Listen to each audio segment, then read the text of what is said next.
بسم الله الرحمن الرحيم. Salam sejahtera, bersua lagi dalam membongkar kisah sejarah. Kali ini kami membawakan kisah bertajuk Spanyol dan Talibarutnya takut dengan kebangkitan Sulu. Seperti apakah kisah ini? Mari kita sama-sama saksikan kisah menarik ini dalam sejarah bangsa kita. Keberanian orang Moro dalam pertempuran, keazaman, ketekunan, dan ketabahan mereka pasti telah mematahkan semangat orang Sepanyol. Dalam percubaan mereka yang lelah untuk menakluk dan menenangkan Sulu. Sulu tidak pernah mempunyai tentera tetap. Setiap lelaki yang berkemampuan adalah seorang askar dan kelasi. Beribu-ribu orang Sulu dan Samal berdiri bersiap sedia seketika untuk mengendalikan armada dan mempertahankan kubu. Setiap kubu orang Sepanyol yang mengurangkan Sulu boleh dibina semula dalam masa yang singkat. Setiap armada yang musnah boleh digantikan dengan sedikit perbelanjaan.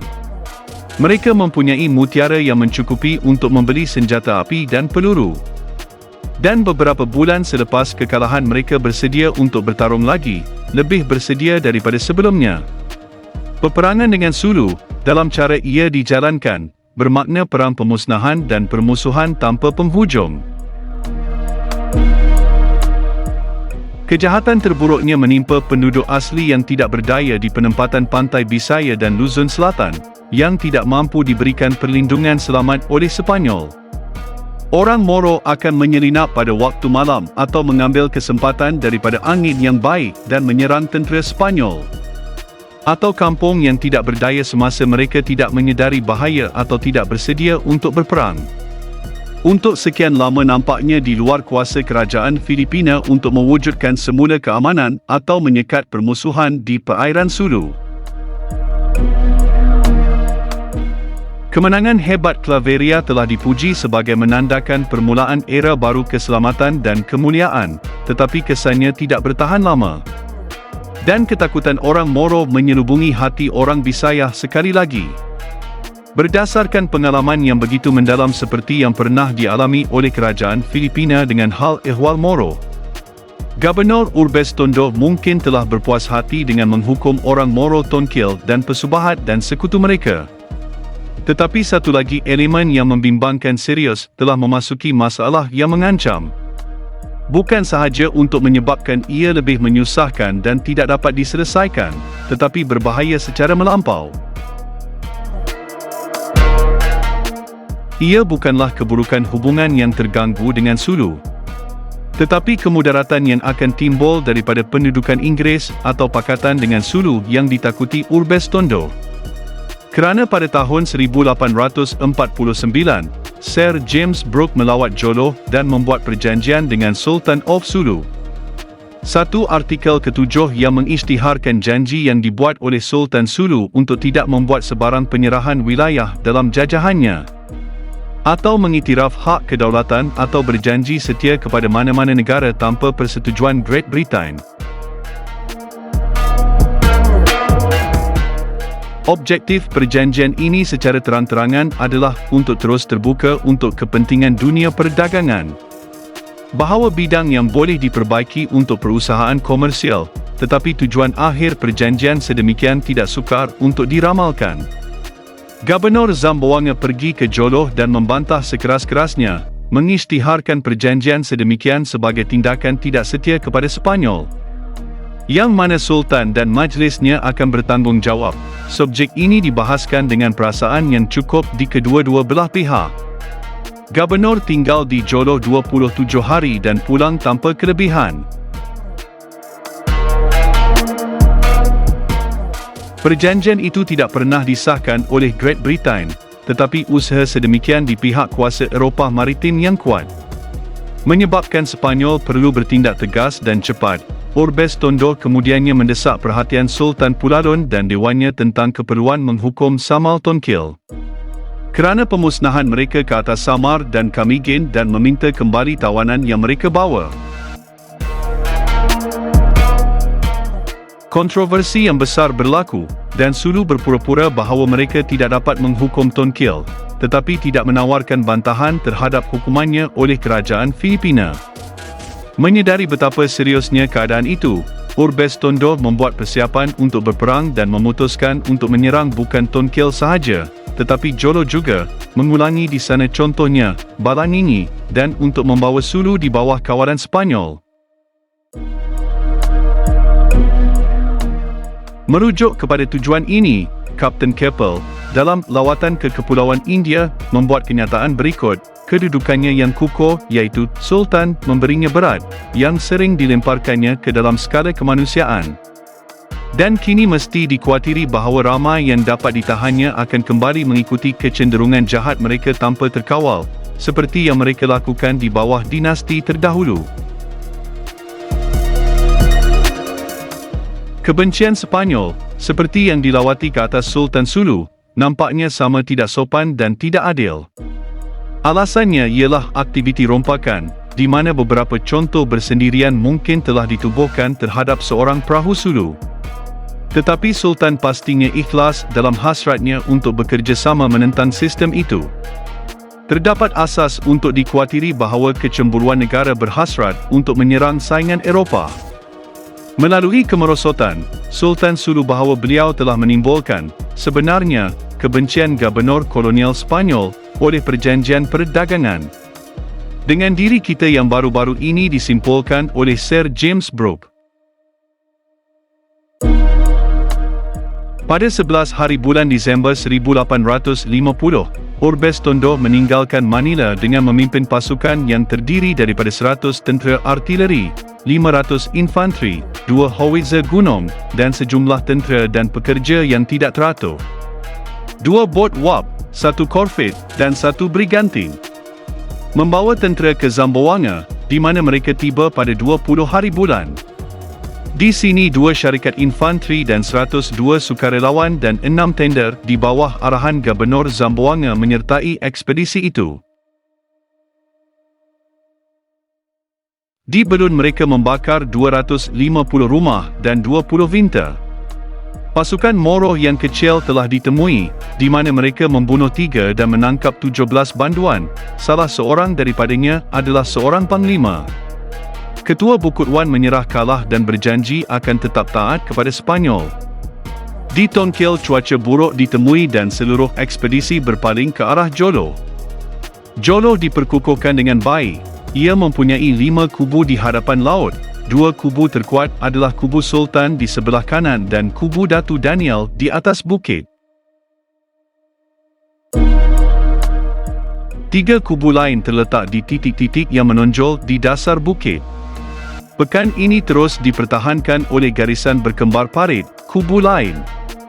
Dan banyak artileri, penduduk dianggarkan seramai 6,000 orang Moro dan 500 orang Cina. Armada memberi hormat kepada bandar dan berlabur di pinggir jalan. 2 pegawai telah dihantar ke darat untuk memberitahu Sultan tentang kehadiran Gubernur Jeneral dan hasratnya untuk mengadakan wawancara dengan Sultan dan 2 datunya di atas kapal. Orang ramai sangat teruja, sehinggakan gerombolan itu menjadi ganas dan tidak terkawal apabila para pegawai menghampiri pantai. Penghinaan dan senjata dilemparkan ke arah mereka dari segala penjuru, dan orang ramai berteriak kepada mereka untuk kembali supaya mereka tidak dibunuh. Mereka, bagaimanapun, menolak ke arah kubu Sultan, di mana beberapa datu keluar untuk menemui dan melindungi mereka. Itu pun dilemparkan lembing ke arah mereka, dan salah seorang datu terpaksa menggunakan kampilannya untuk melaksanakan perintahnya. Sultan akhirnya keluar sendiri, memeluk pegawai, dan membawa mereka ke Dewan Hadirin. Di sana perutusan itu disampaikan kepada Sultan dan Dewannya, tetapi mereka semua enggan naik. Para pegawai menghadapi kesukaran yang sama untuk meninggalkan rumah Sultan. Seperti ketika masuk, dan sebaik sahaja mereka memulakan 5 das tembakan dilepaskan ke arah mereka oleh orang ramai. Para pegawai melaporkan bahawa bandar itu mempunyai lebih daripada 10,000 lelaki pejuang. Dan ia disediakan dengan baik dan dipertahankan dengan baik, dan bahawa semua wanita dan kanak-kanak telah dipindahkan ke pergunungan. Urbestondo memutuskan bahawa pasukan dan peruntukannya tidak mencukupi untuk majlis itu dan tidak mengambil risiko pertempuran. Pada 1 Januari 1851, ketika armada bersiap untuk berlayar, Sulu menembaknya, membunuh 7, mencederakan 4, dan merosakkan badan kapal dan beberapa kapal. Armada membalas tembakan, tetapi terus bergerak dan berlayar ke arah Tonkil. Di sini ekspedisi tidak menemui rintangan yang teratur. 600 orang telah diturunkan, memerangi beberapa pasukan bersenjata, menangkap 4 orang dan membunuh 25 orang, dan menyelamatkan 29 orang tawanan. Kira-kira 1,000 rumah dan 106 bot dibakar, dan armada itu kemudiannya kembali ke Zamboanga. Di sini Urbestondo membuat persiapan yang lebih lanjut dan meluas untuk mengukuhkan ekspedisinya. Pegawai marin yang memerintah telah dihantar ke Manila dengan arahan khas untuk menambah armada dan membawa peluru dan peruntukan yang mencukupi. Saudara Augustinian Pascual Ibes telah mengumpulkan 750 orang cebu dan 21 barangi atau bot besar dan menawarkan bantuannya secara sukarela. Kayu telah ditebang di Basilan dan Lankan, 3 rakit dan tangga telah dibina. Sukarelawan selanjutnya dipanggil, dan armada besar kapal perang dan pengangkutan telah dipasang di Zamboanga, 12 Februari 1851.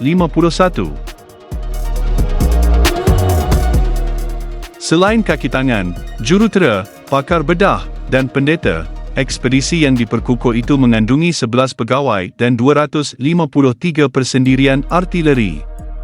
1 pegawai dan 30 persendirian sappers, 123 pegawai dan 2,593 persendirian infanteri, 525 persenjataan dari Cebu, 100 dari Iloilo, dan 30 persenjataan dari Zamboanga. Dalam kesemua 142 pegawai, 2,876 persendirian, dan 925 sukarelawan, selain pendayung dan pekerja lain. Kapal-kapal yang membawa pasukan itu ialah 1 korvet, 1 brigantin, 3 bot wap, 2 bot meriam, 9 tender, 9 pengangkutan, dan 21 barangi, dengan pelbagai vintas, 4 lankan, dan rakit.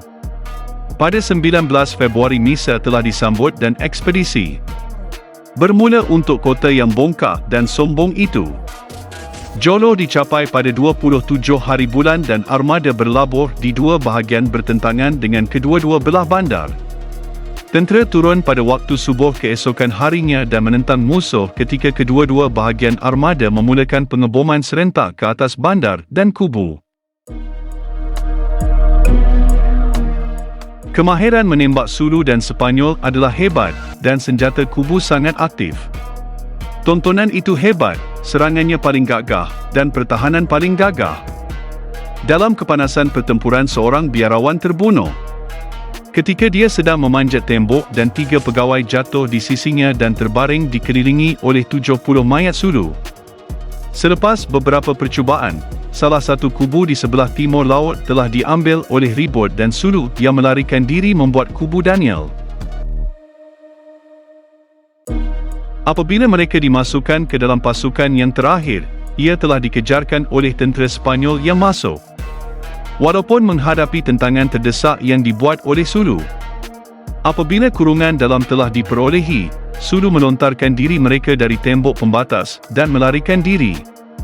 Pertempuran berterusan sehingga keesokan harinya, apabila setiap kubu telah dikurangkan dan Sulus mengosongkan bandar itu. Korban tentera penyerang adalah 36 maut dan 92 cedera, manakala Sulu kehilangan 300 maut. Seluruh bandar telah dibakar menjadi abu dan 112 keping artileri telah diambil. Selepas 4 hari, Gubernur Jeneral dan majlisnya memutuskan untuk mengosongkan bandar itu dan berlayar pergi meninggalkannya tanpa tahanan. Mereka nampaknya menyangka bahawa tujuan mereka telah tercapai, dan mereka tidak mampu untuk meninggalkan pasukan yang cukup kuat untuk mempertahankan tempat itu. Pada 30 April, satu perjanjian telah dibuat dengan Sultan Pulalun oleh Gubernur Politik Tentera Zamboanga, Col Jose Maria de Carlos. Perjanjian itu diisytiharkan sebagai tindakan penggabungan Kesultanan Sulu kepada monarki Sepanyol. Sulu memahaminya sebagai perjanjian yang kukuh dan kesatuan mesra dengan Sepanyol. Mereka bagaimanapun, nampaknya telah mengiktiraf ketuanan Sepanyol dan menerima negeri naungannya. Mereka bersetuju untuk menggunakan bendera Sepanyol dan melarang aktiviti rompak. Mereka selanjutnya mengikat diri mereka untuk tidak membuat sebarang perjanjian dengan mana-mana negara selain Sepanyol, atau membina kubu atau mengimport senjata api tanpa kebenarannya. Sepanyol berjanji untuk menghormati dan mengiktiraf barisan Sultan dan Datu, serta melindungi bot Sulu di mana-mana dan sama seperti bot Sepanyol. Tugas di atas bot asing harus dibayar kepada Sulu. Kebebasan beragama telah dijamin. Sultan mengeluarkan pasport kepada Sulu dan pasport Sepanyol yang ditandatangani, balas diberikan kepada orang yang memasuki pelabuhan Sulu. Telah dipersetujui bahawa Sepanyol akan membina pos perdagangan di Jolo dan menubuhkan garison kecil untuk perlindungannya. Sultan dan para datu meneruskan kediaman mereka di Bandar Jolo, dengan nampaknya sangat sedikit perubahan daripada keadaan dahulu. Memandangkan kerugian yang ditanggung oleh Sultan dan datu melalui pemusnahan rumah dan bandar mereka, dan dengan syarat Sulu membantu dalam pembinaan dan perlindungan pos perdagangan Jolo, anuiti telah diberikan kepada Sultan, 3 datu, dan seorang ketua bawahan. Perjanjian itu ditulis dalam kedua-dua bahasa Sepanyol dan Sulu dan ditandatangani dan dimeterai oleh kedua-dua pihak. Terjemahan lengkap dan tepat salinan Sepanyol dan Sulu.